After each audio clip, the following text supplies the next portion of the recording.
So when you're here and you're talking to investors about your business, what's the biggest concern that they have right now? Well, we have, what we started our business on was a contact software which helped automate the process when a customer has an accident. So between the body shop, the insurance carrier, the part suppliers, everybody, we automated that space. And over a decade, we took about 55-ish% market share of the world. And we became very successful. But our real aspiration, we're a very innovatively bent company, our real aspiration was to think about it like this. You have 52 to 54 transactions of your car life when you own a car. And so we want to be 20% or 80% of all the data and software associated to those 52 to 54 transactions. And so in order to do that, we don't do M&A at Solera, we do I&A, which is we invent and then we acquire. And because we want that historical data, which allows us to give you a better experience, and then we just keep integrating things. And as we had achieved... You sort of related it to, before we got on air, the Amazon of cars. So it's like the one-stop shop for everything that you need when it comes to your car. Right, and any participant, whether it be insurers, OEMs, even banks are more and more starting to come into the play because people expect their provider to know about them. And to understand them and to protect their identity and their security. And so the game is changing, and that's why I think you're going to see more LBO related stuff if the management teams on those companies are innovative and they're focusing on not just thinking about the contact of software, but the content of it. Because you felt that as a public company, you weren't getting credit for that transition, and that's part of why you went the LBO route.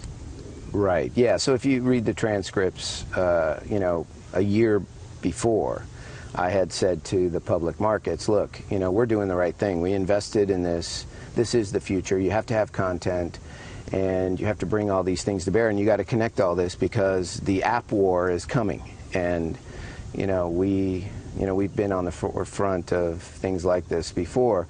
So as we were investing that capital, we weren't getting the same equal return to the invested capital. Now, Solera is a very profitable company and knows how to distribute product globally.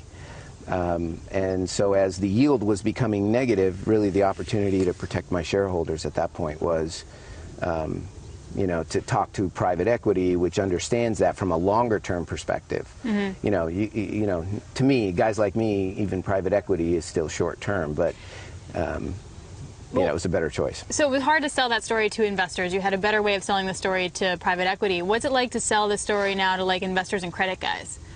Yeah, I mean, I think if you look at us, we hit the wall. We opened the markets. We're a profitable company. We had the right story, and our bonds have traded significantly up, and that just kind of helped the market. And I think as that happens, the story is easier. I honestly believe some of the guys don't entirely understand some of these transition stories in tech. But if the market's good and if, the trajectory's good, they do a few customer checks and they just kind of buy. What other companies do you feel like are doing on the same kind of transition that Solera was? Yeah, so I think companies that are trying to make the shift to content-rich environment is actually Microsoft's trying to make a run at it. I think Dell's trying to make a run at it. Wow. I think innovation is the biggest problem with the bigger companies. They're really not set up to innovate, and so Solera it's a very innovative culture, and we've got good momentum in it. But I think that's where you see companies like that. But it's going to happen at even at the industrial level, because you're going to have content for your customers at every level, and it's even going to have to be about the product you don't provide them.